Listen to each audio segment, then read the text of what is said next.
Of all men's miseries, the bitterest is this: to know so much, and to have control over nothing. Great things are won by great dangers. It is better by noble boldness to run the risk of being subject to half of the evils we anticipate, than to remain in cowardly listlessness, for fear of what might happen. After all, no one is stupid enough to prefer war to peace. In peace, sons bury their fathers, and in war fathers bury their sons. If a man insisted on always being serious, and never allowed himself a bit of fun and relaxation, he would go mad, or become unstable without knowing it. The saddest aspect of life is that there is no one on earth whose happiness is such that he won't sometimes wish he were dead rather than alive. Some men give up their designs when they have almost reached the goal, while others, on the contrary, obtain a victory by exerting, at the last moment, more vigorous efforts than ever before. But this I know: if all mankind were to take their troubles to market with the idea of exchanging them, anyone seeing what his neighbor's troubles were like would be glad to go home with his own. The most hateful grief of all human griefs is this: to have knowledge of the truth, but no power over the event. The worst pain a man can suffer: to have insight into much, and power over nothing. Men trust their ears less than their eyes. Force has no place where there is need of skill. In peace, children into their parents. War violates the order of nature and causes parents to into their children.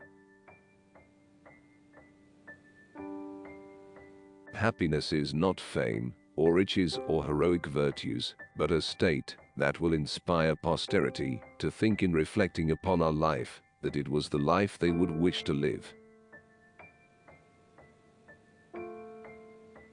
Great deeds are usually wrought at great risks. It is the greatest and the tallest of trees that the gods bring low with bolts and thunder. For the gods love to thwart whatever is greater than the rest. They do not suffer pride in anyone but themselves. Great wealth can make a man no happier than moderate means, unless he has the luck to continue in prosperity to the end. Many very rich men have been unfortunate, and many with a modest competence have had good luck.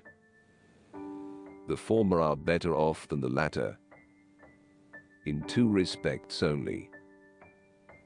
Whereas the poor but lucky man has the advantage in many ways. For though the rich have the means to satisfy their appetites and to bear calamities, and the poor have not, the poor, if they are lucky, are more likely to keep clear of trouble, and will have besides the blessings of a sound body, health, freedom from trouble, fine children, and good looks.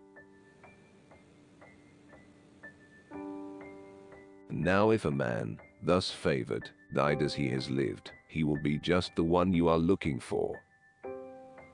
The only sort of person who deserves to be called happy. But mark this: until he is dead, keep the word happy in reserve. Till then, he is not happy, but only lucky. They made it plain to everyone, however, and above all to the king himself, that although he had plenty of troops, he did not have many men.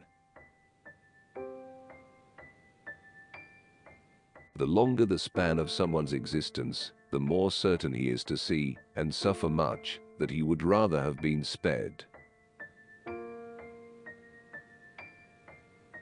Human prosperity never abides long in the same place. I shall therefore discourse equally of both, convinced that human happiness never continues long in one stay.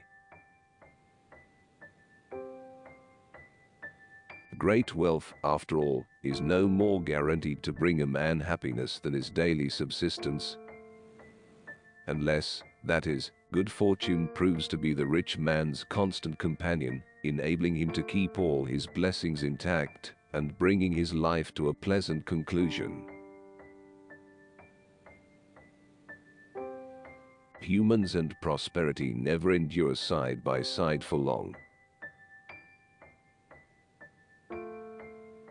Most of those that were great once have since slumped into decline, and those that used to be insignificant have risen, within my own lifetime, to rank as mighty powers. Success, for the most part, attends those who act boldly, not those who weigh everything and are slack to venture. Far better it is to have a stout heart always, and suffer one's share of evils, than to be ever fearing what may happen. It is better to be envied, than pity. Haste in every business brings failures.